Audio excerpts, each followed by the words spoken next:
Yes, welcome to Bethel Clouds TV. My name is Olvis Manguya. Please, before you start, just remember to subscribe and share these videos so that we can have more audience and we can give more content that can satisfy your hearts from both our international fans and local fans.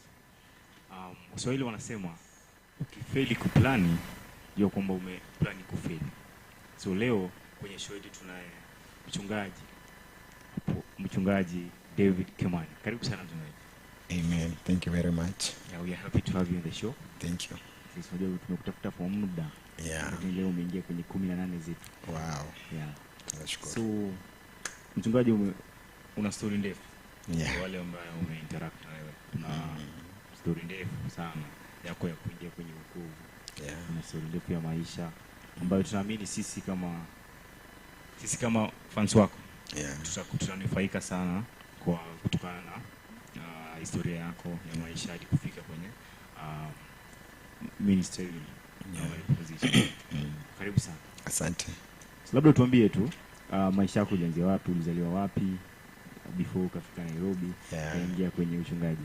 Yes.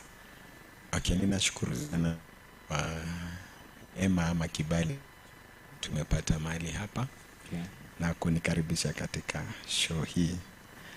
Mara mingi huwa napenda sana ninapohudumu labda nikihubiri ndio huwa mara mingi wanatoa my testimony. Because every time wanasema ya kwamba mimi David ni testimony. Yes. And I thank God. Kwa hivyo umeniuliza nilizaliwa wapi? Mimi nilizaliwa mahali ambapo panaitwa Keruka upande ya Washingishu. Na huko ndipo babangu alikuwa anafanya kazi. Maana yeye alikuwa mkubwa wa forest guard. Kwa hivyo alikuwa anasunguka hii maeneo ya Rift Valley kila mahali. Kazi ya umma. Hiyo kazi ya umma, alikuwa askari. And we thank God alitulea vizuri. But tukiwa katika hiyo mji wa Eldoret ama hiyo maeneo ya Shingishu. Huko ndiko tulikuwa tunakaa. Kwa hivyo mimi nilizaliwa wapi? Sio Central. Hata juu watu wanasikia kwamba David Kimani. So mimi ni mkaaji. Yeah. But wazazi wangu wamezaliwa hapa Morangi. Wote. Yes. And we thank God. Lakini sasa wakati unajua mambo mtu ameajiriwa huwa anaenda wapi? Anaenda maeneo mahali ambapo ameajiriwa. Ndio hiyo sasa. So tulika upande huo na Mungu akatuwezesha. Yes. So kutoka Eldoret. Yeah. Ulijipata aje Kitale? Okay, tukiwa kule Eldoret tumekaa mahali hapo panaitwa Kapu. Okay. Ikafika ni wakati ambapo wa mambo ya uchaguzi. Ilikuwa ni 1993 natumai. Huko ndio sasa vita ilikuwa, tukatoka upande huo. But bado babangu alikuwa anafanya kazi huko. Na sasa nyinyi mliacha babenu. Sasa baba unajua lazima torokie usalama kidogo. Ndio sababu ikatupata upande gani? Kule Kitale. Lakini before that tulikuwa tunaishi tu vizuri. Mungu alitusaidia. Kwa sababu wakati maeneo ama maisha mimi nilizaliwa maisha mzuri, wacha niseme tu kweli. Maana wazazi wangu walikuwa wamejiweza milele yote. Maana wakati ama mtu ambaye ako na kagari 404, hiyo wakati huo ndio 404 zilikuwa zinavuma sana. So ninashukuru Mungu alikuwa ametusaidia, tulikaa vizuri, wazazi wangu walinilea vizuri.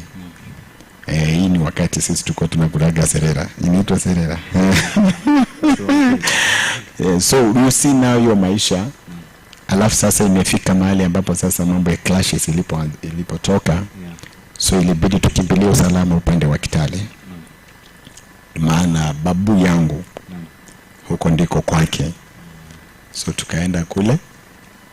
Lakini babangu aliendelea kukaa upande wa juu ya kikazi.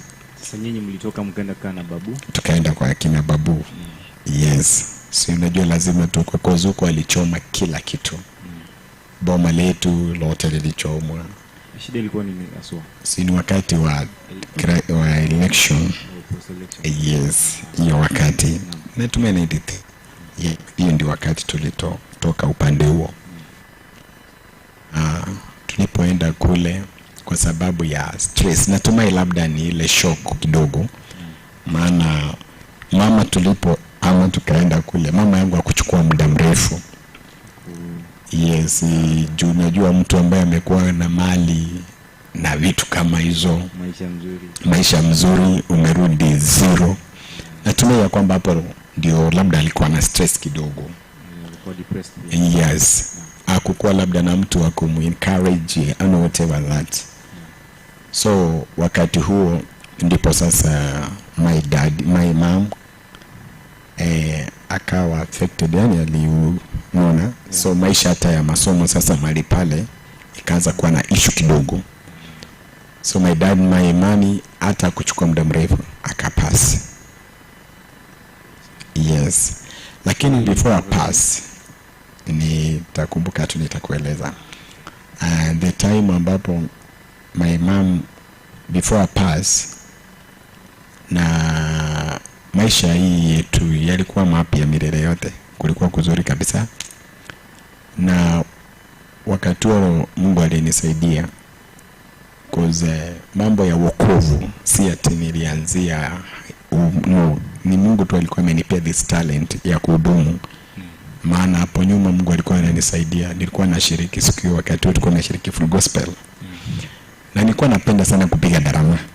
Ndarama napiga darama.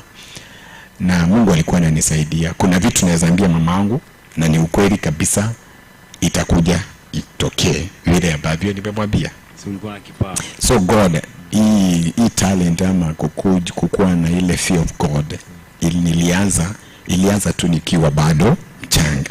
So my mom alionyesha that love to me. Alinipenda sana.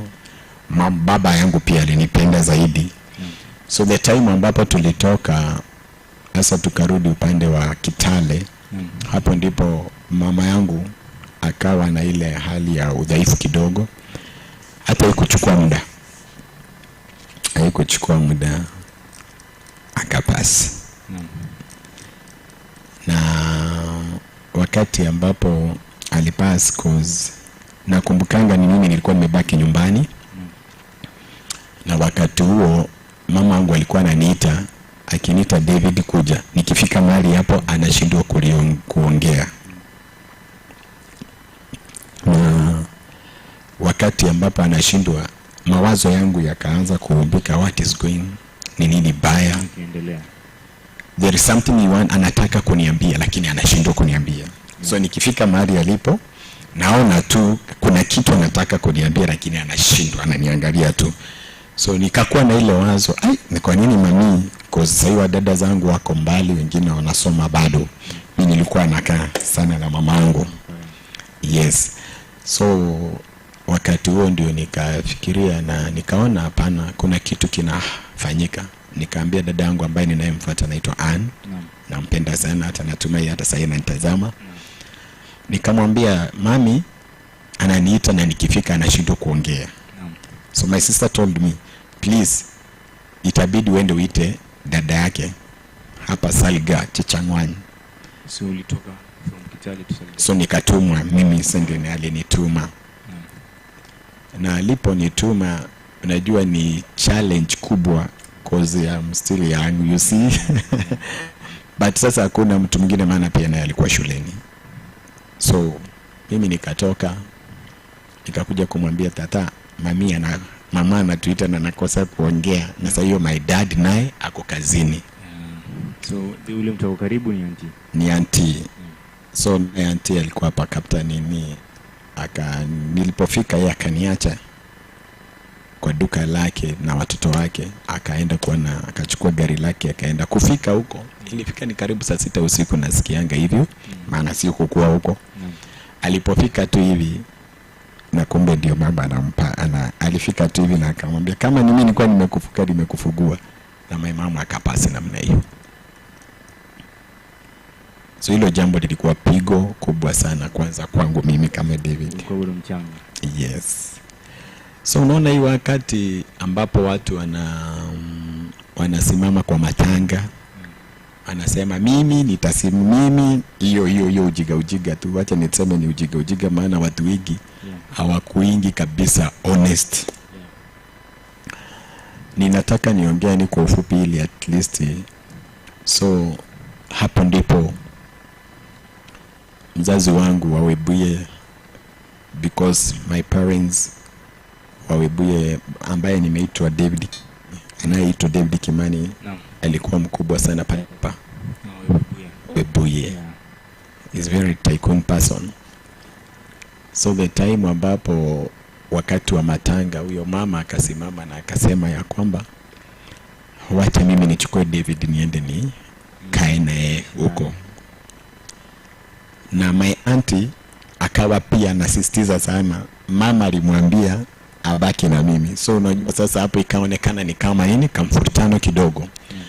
Lakini sasa ikabidi liwe liwalo, uende naye mimi niende kwa baba, kwa sababu maisha yenye nilikuwa nimelelewa nilikuwa naona pia ni the same life ambayo iko kwa babangu kule Webuye, maana yeye ni tajiri. So nilifikiria kwa mawazo yangu ya kwamba nitakaa maisha mazuri nikiishi na baba yangu mkubwa, na ndio nimeitwa jina lake. Nao nilipofika kule, kile nilikuwa natarajia sio kile ambacho nilikiona. Mambo yakageuka, maana nikienda kwake nilikuwa class 2, darasa la gapi? La pili. Mtu mdogo sana. Yeah, si unajua sa wakati kwa very young. So nikaenda kule mara ya kwanza, kweli nilipokelewa vizuri na kupendwa zaidi tena huko. Nikaona gai, kumbe Mungu amenikumbuka.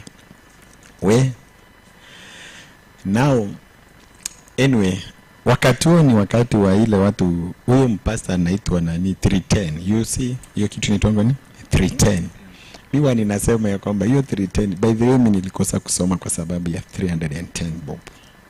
Umenielewa vizuri?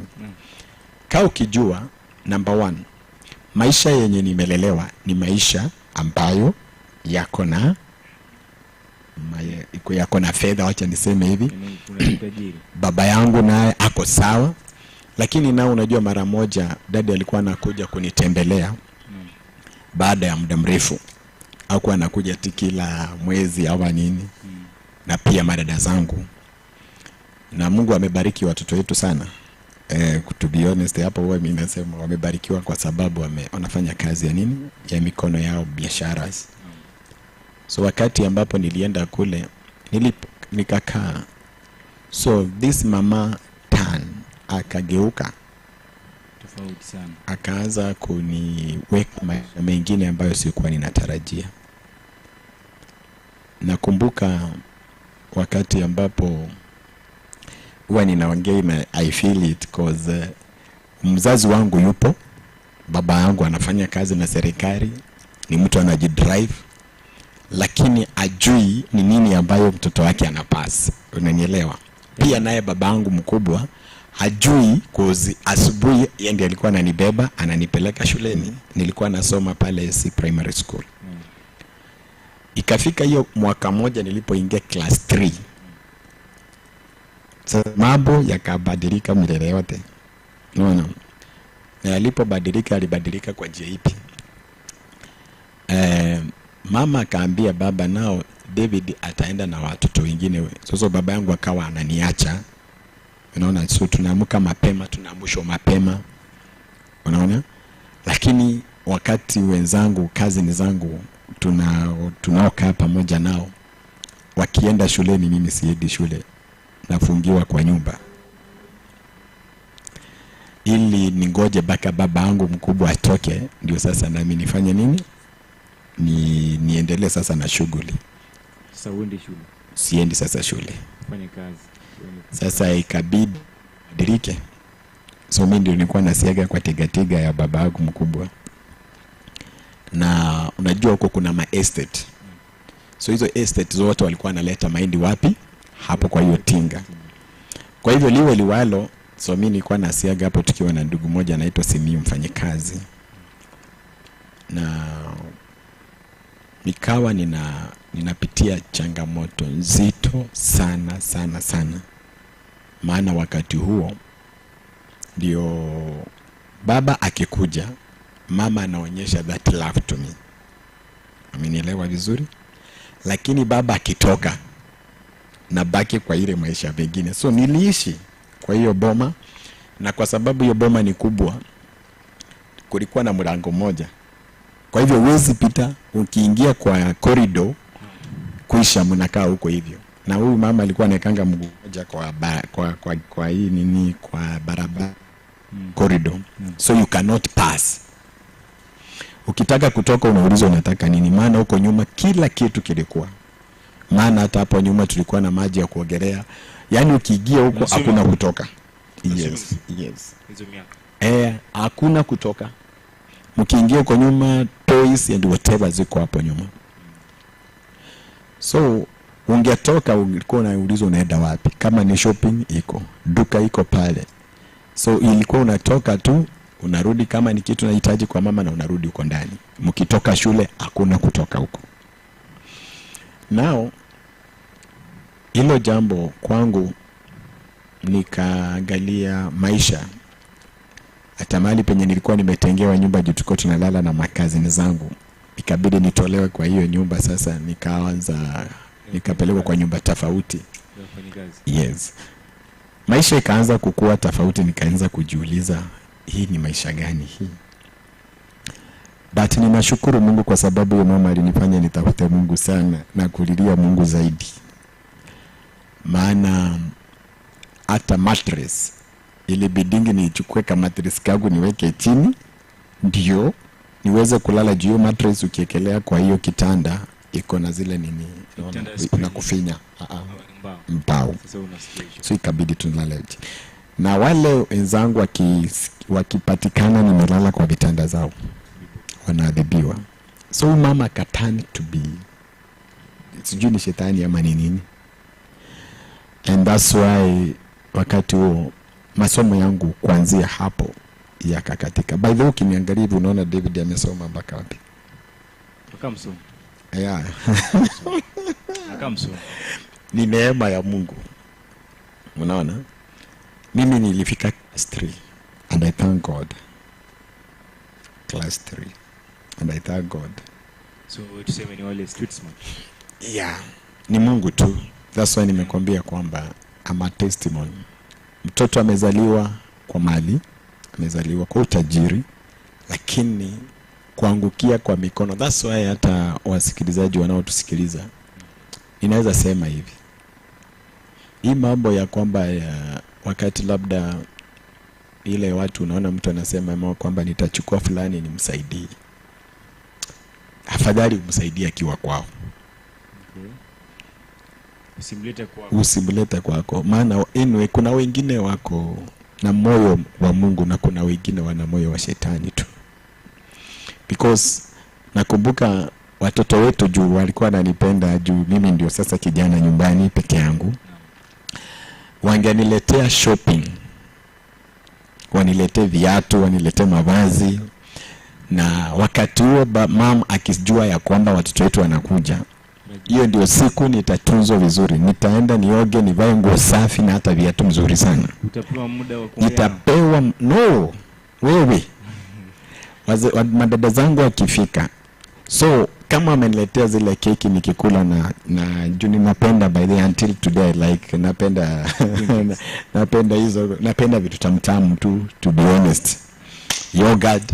So walipokuwa kiniletea mimi nakunywa lakini ninalia. Wakati yani machozi yanajaa. Na sasa hiyo mama ameniambia wewe jaribu waambie, you will see. You see. So watoto wetu wakati ninalia, mama anakuwa mwepesi wa kuambia Guy na kumbe jamani na David anawapenda. Unaona vile analia. But ni ile pain ambayo ninapitia. And the end of the day my sisters wangu akitoka tu hakuwahi nipea nafasi ya kuongea nao. Baba yangu akikuja, juu unajua wakati huo ukiona mtu anaendesha double cab ile Toyota za kitambo, now you know that. So baba yangu anakuja ananiletea, juu nilikuwa napenda side pockets hizi viatu, kama mnajua ile season ya DH, kuna viatu zilikuwa zinaitwa DH. Yeah. Baba yangu anakuja, hiyo siku nitapewa chai tukunywe na my dad na tufurahie, na baba ananiuliza unaendelea namna gani? Mimi namwambia naendelea vizuri daddy, kwa sababu ya ile masharti yenye nimepewa, juu ninajua akitoka nitaumia. Now nilikuwa na kipindi kizito sana mahali pale. Ni baadaye nashukuru Mungu, wakati ambapo watoto wetu wakitoka wakiniacha, nitarudishwa nyuma, nitabadilishwa mavazi, nitavaa zile mavazi ambayo ninafanya nini, nimezoea kuvaa. Narudi kwa matambara. Narudi tu kwa matatizo. Now one day nashindwa nita access aje mzazi mwambie, muelezee changamoto zenye napitia. But I thank God because of my cousin mmoja nampenda sana, anaitwa Masi Njoki. Alikuwa, maana kule tulikuwa tunapewa chakula, ukipewa chakula you make sure that ni ile ya kukata, so ukitaka kurudi tu ni afadhali ilo chakula hata zikibaki zitupe kwa nini, kwa paper, but you cannot eat it, unaona. So siku moja ile hali ya kwamba hiyo hali, wakati ambapo najua babangu alikuwa meza tunakula nyama daily, kuna wakati nilikula ODD. Unajua ODD? Grasshopper nimewekewa kwa boga. Sasa nikashindwa hii nini nakula, kuangalia ni ODD, nikashindwa ni nini. So kuna msichana hapo ambaye ni mfanyikazi anaitwa Nafula. That lady alikuwa anaona vile ninapitia hizo changamoto, alafu vile watu wa nyumbani, wazazi wangu, madada zangu wakikuja, ile kupretend mama na pretend, sio hayo maisha. So kwa ufupi tu nasikia kusema hivi, Mungu akanisaidia tu. Nilikuwa nachukua maji naenda naosha gari, kupanguza gari. So mimi napanguza, lakini ni masharti yenye nimepewa na mama niende nioshe gari. Lakini babangu mkubwa anaona ya kwamba ni fan, napenda. So nami nikawa napenda gari sana. So nikazoea, unajua ukikaa mahali mpaka inabidi uzoee. So hapa hivi wanajua kwamba naenda shule lakini siendi shule. Natamani kusoma lakini nashindwa, nita access waje. Kweli kabisa, jioni ama asubuhi tumevalishwa mavazi vizuri sana kabisa, unakaa mzuri kabisa, lakini tu mzee akishatoka naambiwa toa maguo uende uchunge ng'ombe.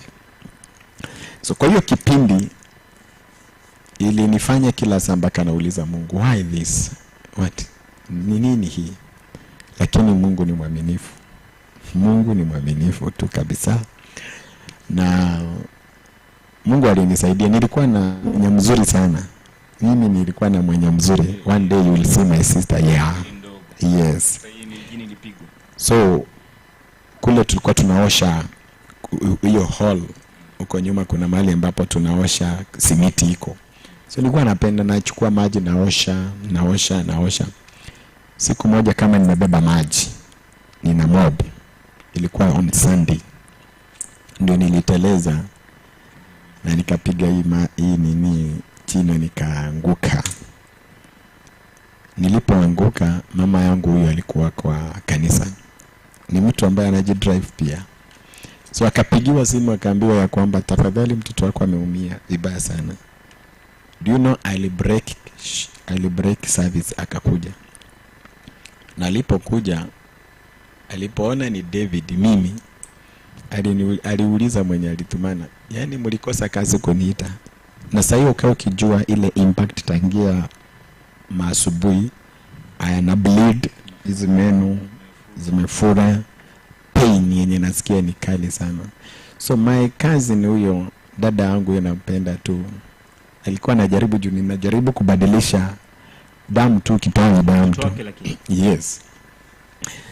So mama akakuja akaniona na akaniacha yakarudi.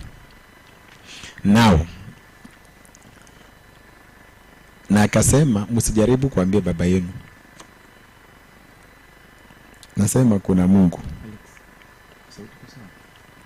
You see, kuna Mungu. So usiku hiyo my cousin Njoki na amekatazwa, so nilikuwa ninalala chini.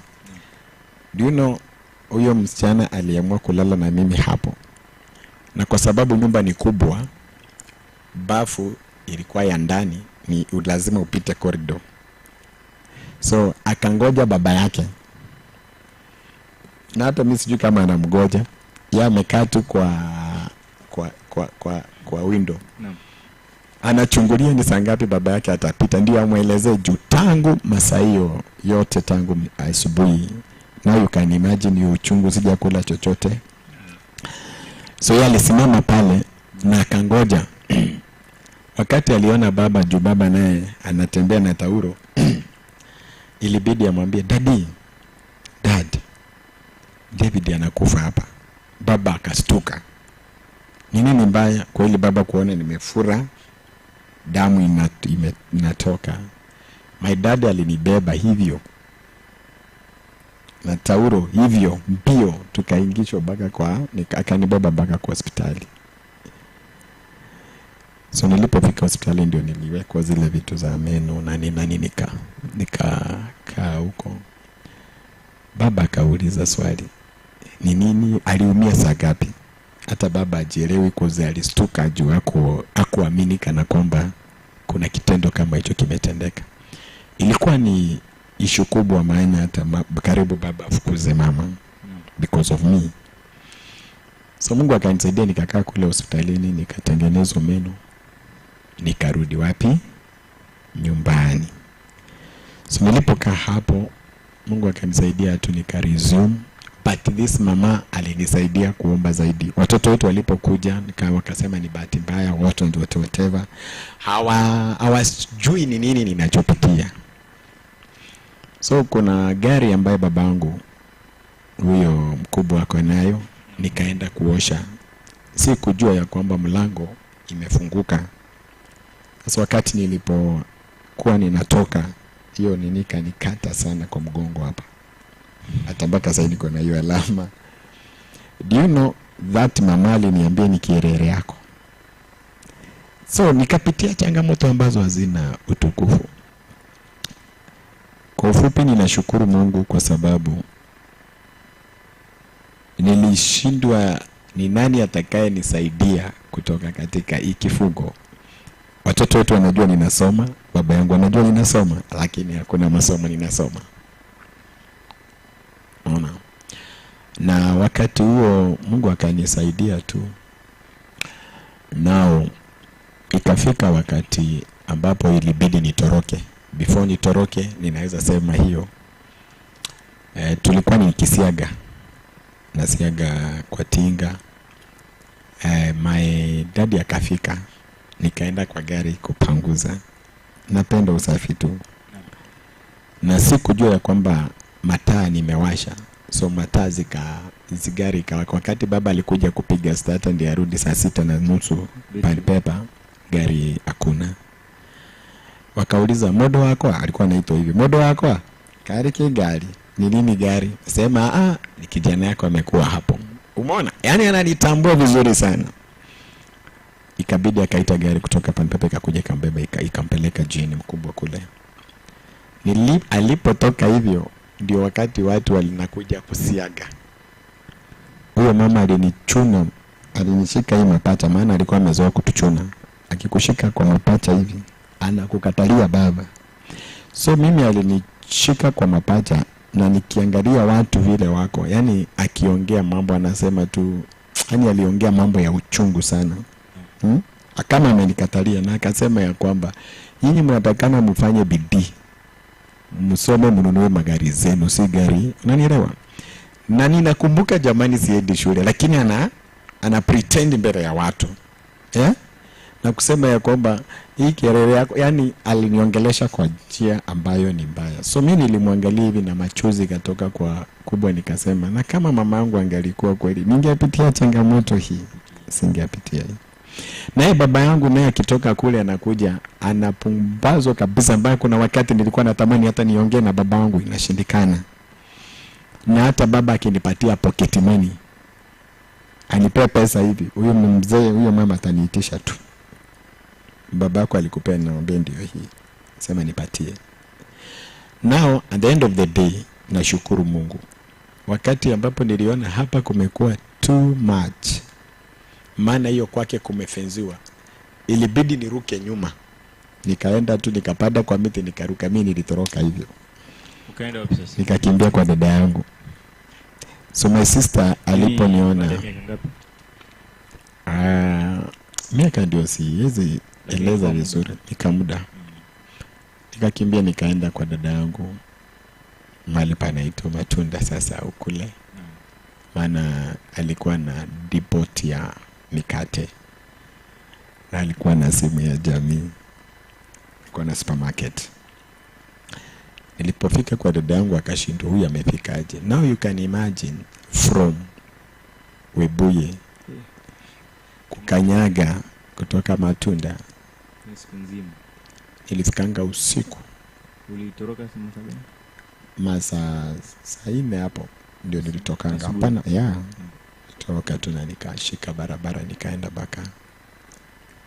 Nikafika kwa dada yangu, aliponiona alistuka. Nini baya?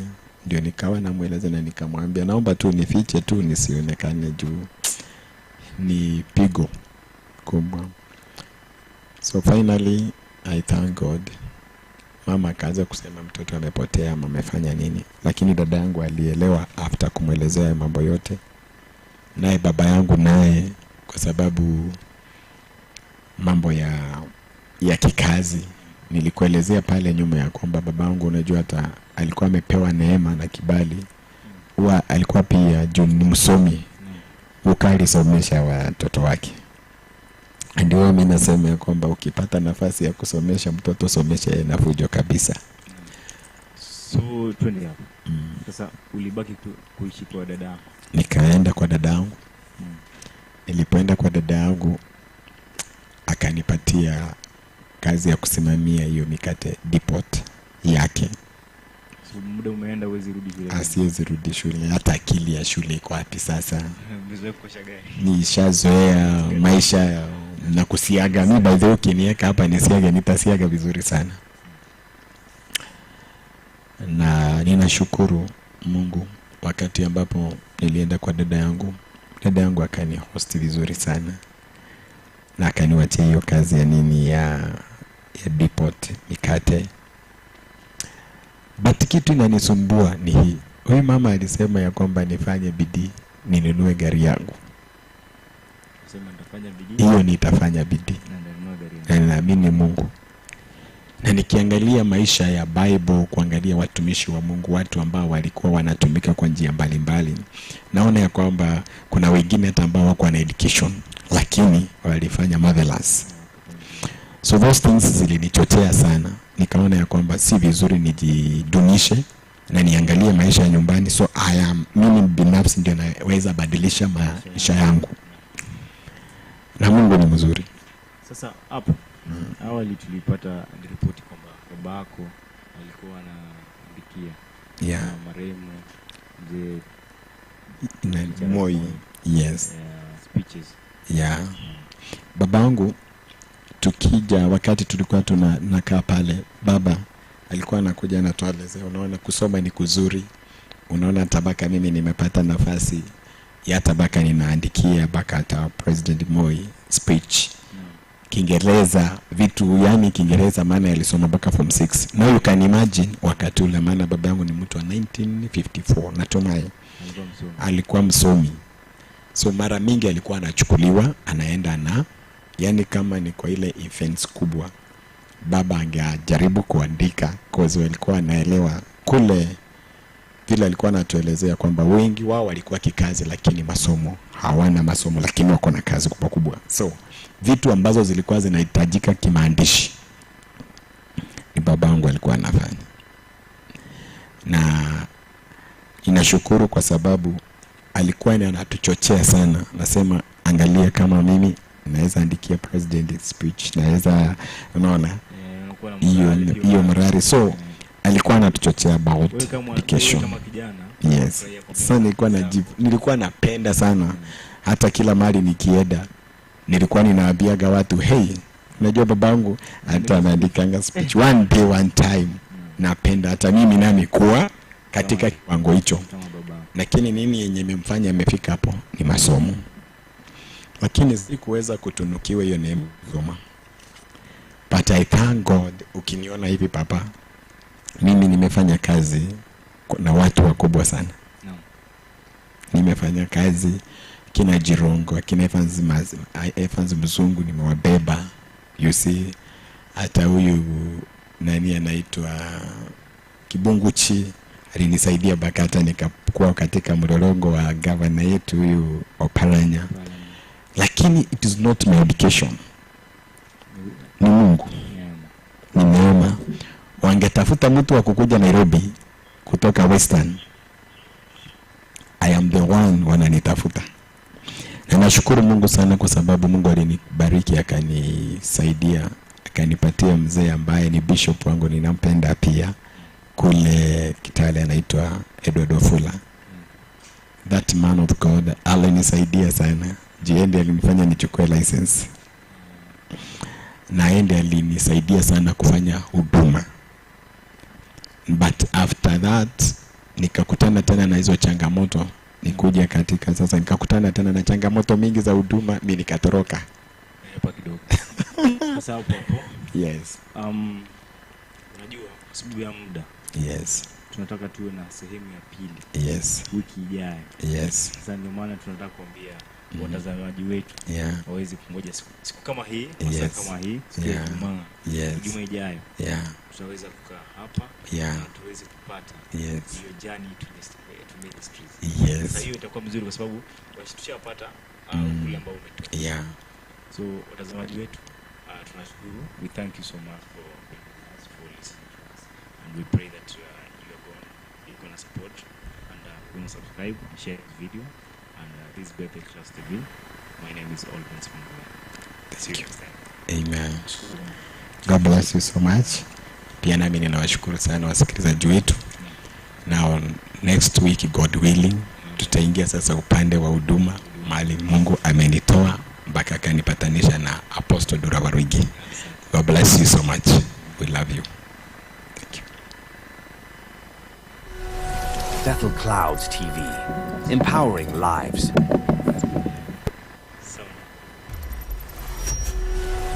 Bethel Clouds TV, empowering lives.